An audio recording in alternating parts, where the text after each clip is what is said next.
Have you ever paused to think about how an old book, maybe one gathering dust somewhere, actually makes that huge leap onto your screen? Right, like from a physical shelf to a digital file. Exactly. So today, our deep dive isn't really about the story inside a specific book, but more about its journey.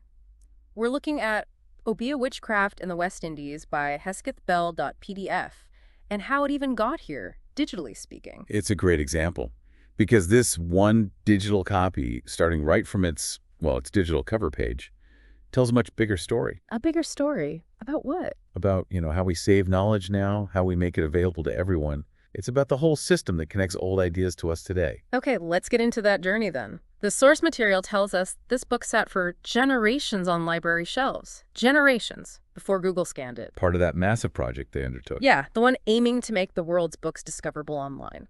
But how does a book physically from the West Indies end up digitized and available? And what's this public domain thing really mean once it's online? Okay, so public domain. Put simply, it's a book where the copyright has run out. Or maybe it never had one. So free for anyone. In principle, yes. Yeah. And they're incredibly valuable. Think of them as gateways to the past. They unlock so much history, culture, knowledge, stuff that's often super hard to track down otherwise. Gateways, I like that description. And here's something really cool the source mentions. Marks, notations, and other marginalia present in the original volume will appear in this file. Wait, really? You can see old notes? Sometimes, yeah. Yeah. It's described as a reminder of this book's long journey. It's like a direct link back to someone who held that actual book. Wow, that is a powerful connection. Okay, so Google scans these, working with libraries. They even call themselves custodians of these books, saying they belong to the public. That's their stated position, yeah. But then, and this is where I got curious, Google also has its own usage guidelines. If the books belong to the public, why does Google get to set rules? Is there a catch? Well, it's an interesting point, right? How do you manage something public using private resources? Google's argument, based on the source, is straightforward. Doing this digitization is expensive. Cost. Exactly. And the guidelines are mainly there to prevent abuse by commercial parties.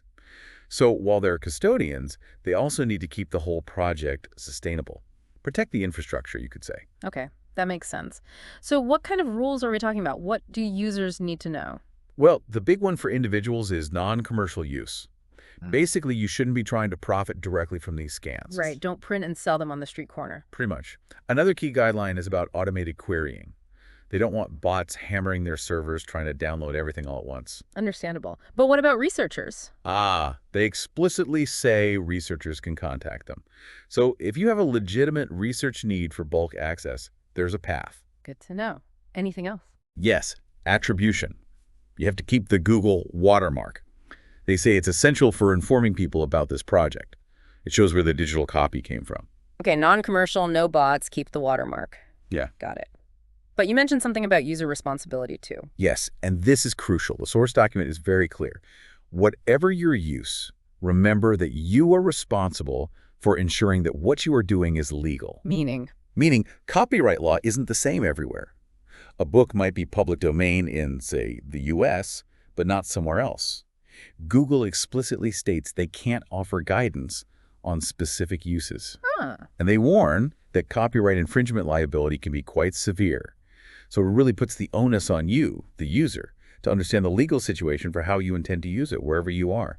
It's not quite a global free-for-all. That's a really important point for anyone diving into these digital archives. It all seems to tie back into Google's big mission statement, doesn't it? To organize the world's information and to make it universally accessible and useful. It does. This project is a core part of that. It helps readers find books, obviously, but the source also notes it helps authors and publishers connect with audiences too. So when you boil it all down... When you boil it down, it's not just about, grabbing an old TDF to read.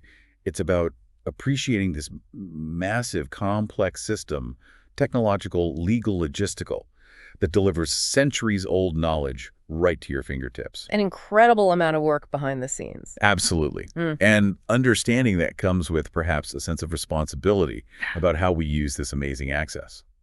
So this deep dive really highlights the immense value of digitizing our history, of making the public domain truly public in a digital sense. It's kind of revolutionary. It really is. So maybe the next time you open one of these digital files, think about this. You're just reading text. You're stepping into this huge, curated digital library, Yeah. touching something potentially held by many hands before you. Yeah. What other layers are there?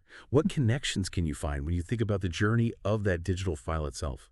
And maybe ask yourself, what role do you play, even just as a reader, in this ongoing effort to preserve and share human knowledge?